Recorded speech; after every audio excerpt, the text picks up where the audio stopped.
Hi guys, ఇవాళ vlog ఏంటంటే కజ్జికాయలు ప్రిపేర్ చేస్తున్నాం గాయ్స్. కజ్జికాయలు స్టఫింగ్కి లోపల మేమేమి యూస్ చేసామో ఐటమ్స్ చెప్తాం, వినేసేయండి. ఎండు కొబ్బరి తురుము, బొంబాయి రవ్వ, నువ్వులు, వేరుశనగ గుండ్లు అండ్ బెల్లం అండ్ పుట్నాల పప్పు. వీటన్నిటిని అయితే మంచిగా లో ఫ్లేమ్లో బాండీలో వేగించుకొని తర్వాత అన్నీ మిక్సీ పట్టండి గాయ్స్. కలిపేస్తే మొత్తం కలుపుకుంటే అదే కజ్జికాయ లోపల స్టఫింగ్ అయితే రెడీ అయిపోయింది మనకి.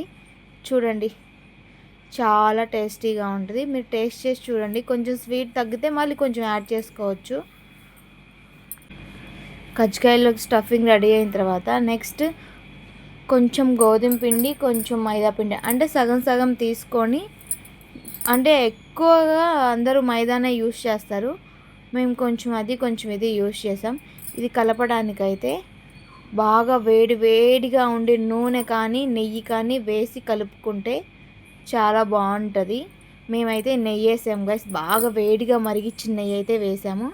వేసి మంచిగా చక్కగా ఒక ముద్దలాగా రెడీ చేసి పక్కన పెట్టేసుకోండి. ఇది కూడా నెక్స్ట్ ఒక ప్యాన్లో ఆయిల్ తీసుకోండి. ముద్ద అయితే మెత్తగా మంచిగా ఉండాలి, లేదంటే గట్టిగా అనిపిస్తాయి మనకి ఇవి సాగు కొట్టినప్పుడు. ఇక్కడ ఆయిల్ హీట్ అవుతుంది.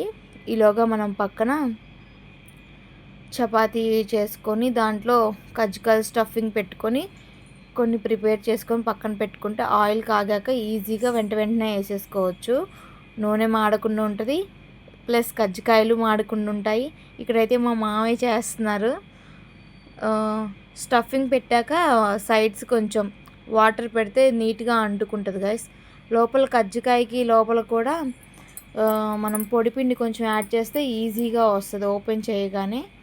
చూడండి, ఒకవేళ నూనెలో వేసేటప్పుడు కానీ అవి పగిలాయంటే ఆయిల్ వచ్చేసి మన మీద పడుతుంది. బాగా వేడిగా ఉంటుంది కదా, స్కిన్ బాగా బర్న్ అయ్యిద్ది. అంటే అది ఇంకా పగిలిపోయిద్ది కొంచెం బయటకు వచ్చినా కానీ లోపల స్టఫింగ్. సో అది రాకుండా కేర్ఫుల్గా మంచిగా పెట్టుకోండి. నీట్గా చేసి పక్కన పెట్టుకుంటే ఆయిల్ వేసిన సేఫ్ సైడ్ ఉంటుంది మనకి. ఫేస్ మీద పడితే మళ్ళీ మచ్చలు బొబ్బలు ఇవన్నీ అవసరమా? నేను 2 చేస్తే అత్తయ్య బాగా రాలేదని చెప్పేసి తీసేశారు. సో అందుకని నేను ఇంకా ఇవి చపాతీ ఇవి సాగు కొడుతున్నా. అత్తయ్య ఏమో కజ్జికాయలు ప్రిపేర్ చేసి పక్కన పెడుతున్నారు. మా మామయ్య ఏమో వాటిని ఆయిల్లో వేసి హీట్ చేస్తున్నారు. ముగ్గురం షేర్ చేసుకొని చేసాము పని. మా అత్తయ్య ఎక్కువసేపు నుంచోలేరు, అందుకని కొంచెం సేపు మామయ్య కొంచెం సేపు అత్తయ్య నుంచున్నారు. నేనైతే కూర్చొనే చేశాను, ఎంతవరకు చేస్తే అంతవరకు. ఇలా ఆయిల్ మంచిగా హీట్ అవ్వగానే నిదానంగా వేసుకోండి. విసిరేసారంటే చెప్పాను కదా కాలిపోతాం. తర్వాత ఇంకా మంటలు బొబ్బలు అవే.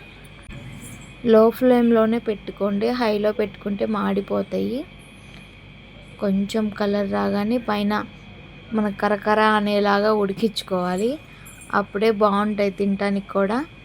చూడండి, ఇలా కలర్ వచ్చేలాగా వేగించుకోవాలి. ఇలా వస్తే మనకి ఉడికినట్టు. చాలా టేస్ట్ కూడా ఉన్నాయి. మీరు ట్రై చేసి చూడండి.